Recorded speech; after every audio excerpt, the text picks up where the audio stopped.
What else did I try before coming to Hinge? Did everything from a mainstream commercial gym to a kind of similar setup with this. A personal trainer who owned his own gym. With the job that I do and the shifts that I work, over time, what happened was there was maybe you miss one, you miss twice, and it was always kind of put back on you that it was my lack of effort, when sometimes you just can't come off a 12.5-hour night shift and walk into a gym session at 8 a.m, especially with 3 kids. It's just, it's a difficult thing. So I'd kind of been around the block and back, trained for years, and then had that big lull out. So getting back in was like that stuttered start approach of like, I need to find something that works for me here, that works for my shifts. Eventually it became Hinge.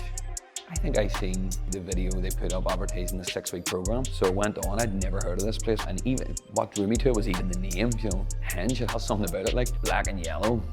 I kind of looked at it online and thought, there's no mirrors or nothing, it's just black walls. I walked in the first day and was just like, I think I'll have some of this. So I suppose I had the concerns of, is it gonna be full of big beefy bodybuilders? And am I gonna be getting back into it and looking like I don't know what I'm at? And it was completely the opposite. It was just full of a whole wide mix of people that were kind of all levels and abilities. So I liked this place from day one. Like, see the way it was all laid out, it was very professional. Like, it was a full consultation, a proper conversation. Like, what do you want? And then when you come in, you're kind of guided professionally through everything. So let's say, for example, I've had multiple knee injuries and stuff, so I'm not just going to get thrown at the deep end, squatting all day and getting buried, where then I don't have that quality of life outside the gym. People in here will take the time to find out, okay, what are you after? And then there's a program or some sort of tailored approach to kind of to get you there. Like, someone had said to me, look, 1.5 years down the lane, you'll be that guy that's up mountains every week in the gym, flat out in the road bike. I would have laughed. But for me, probably the biggest challenge I would have faced was being able to make it down here, because I live in Lisburn. So see if I'm coming down here in the afternoon, I can be 1 hour in the car just to get here. And then just like today, it's going to be an hour home. So I'm sacrificing 3 hours of my life to come here for 1 hour.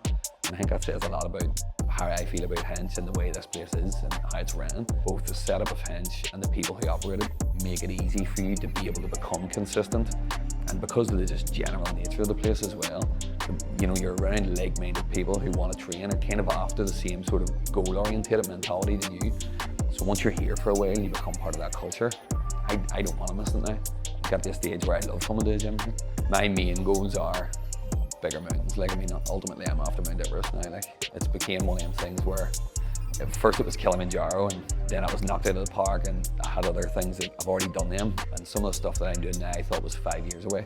I think I've started to realise now that from coming into the gym and being consistent and getting stronger, that what I'm after is completely within the realms of my possibilities. Like, I've had this year alone, I've had 4th highest volcano in the world, highest mountain in Northern Africa, just going to Kilimanjaro here in 3 weeks, and then I've got the biggest mountain in the world outside the Himalayas coming in late December, early January. Snowdon, Ben Nevis, Carn-Tuchel, I've done them all in like 3 weeks, just went over it by myself. Next thing I knew, I was going to Tenerife to climb the highest mountain in Spain, which is the 4th highest volcano in the world. Then I took myself to Morocco and did a 4,500 meter peak. It's not much less than the size of Mont Blanc.